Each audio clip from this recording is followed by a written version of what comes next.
16ই December শুধু একটি দিবসই নয়, এটি বাঙালির স্বাধীনতা, আত্মপরিচয় আর হাজার বছরের শ্রেষ্ঠ অর্জনের দিন।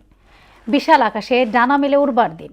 এই দিনটি শুধু উৎসব নয়, এটি দেশপ্রেম ও চেতনার এক জাগ্রত মঞ্চ, যেখানে আছে মুক্তির স্বাদ। দ্বিধাদ্বন্দ্বহীন দেশ গঠনে বিজয়ের চেতনা ধারণা করে আগামীর বাংলাদেশ গড়তে চায় তারুণ্য। তারিকুল ইসলাম খোকনের ক্যামেরায় মুদাসসির আলীর প্রতিবেদন, বিজয় দিবস দেশপ্রেম ও জাগ্রত চেতনার মঞ্চ। দাম দিয়ে কিনেছি বাংলা, কারোর দানে পাওয়া নয়।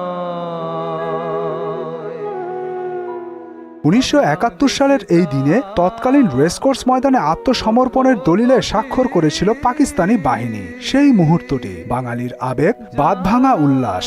বাংলার মাটি সেদিন বাংলার হয়েছিল। এই বিজয় কেবল ভৌগোলিক স্বাধীনতাই নয়, এটি অন্যায়ের বিরুদ্ধে ন্যায়ের, পরাধীনতার বিরুদ্ধে মুক্তির এক চূড়ান্ত ইশতেহার। এমন একটি বাংলাদেশ প্রতিষ্ঠিত হোক যেখানে সুশাসন থাকবে। বিজয়ের এই দিনে দাঁড়িয়ে আমরা দেখতে পাই বাংলাদেশ অনেক দূর এগিয়েছে। বিজয় ভোরের সূর্যটা যতই এগোচ্ছে ততই বাড়ছে সর্বসাধারণের পদচারণা। 30 লাখ শহীদকে শ্রদ্ধা জানাতেই এত তারা। তাই তো জাতীয় স্মৃতিসৌধে সকাল সকাল ছুটে এসেছেন দেশপ্রেমিক জনতা। আমার খুব ভালো লাগতেছে। ছেলে মেয়ে সাথে নিয়ে আসছে যাতে তারা এই গৌরব উজ্জ্বল একটি দিন সম্পর্কে তাদের ধারণা আসে। সবাইকে বিজয়ের শুভেচ্ছা। সকল শহীদদেরকে জানাচ্ছি অনেক ভালোবাসা। স্মৃতিসৌধ এখনো তীব্র দেশপ্রেমের শিখা জ্বালিয়ে রাখে, যা জানান দেয় বাঙালির অস্তিত্বের মূলের কথা। সেই চেতনাকেই ধারণ করে এই প্রজন্ম 24-এ ছিনিয়ে এনেছিল আরেকটি বিজয়, যে বিজয় ছিল পাহাড় সমান অন্যায়ের বিরুদ্ধে।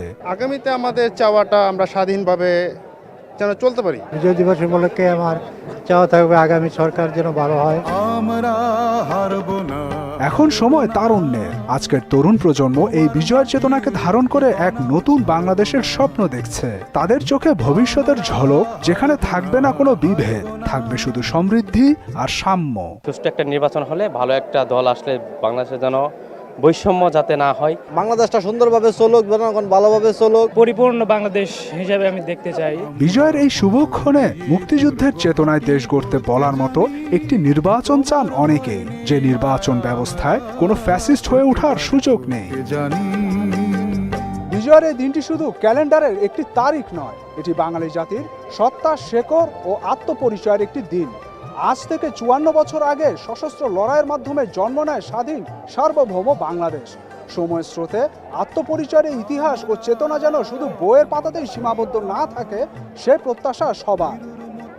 জাতীয় স্মৃতিসৌধ থেকে মুদাসসির আলী, মোহনা সংবাদ, সাভার, ঢাকা।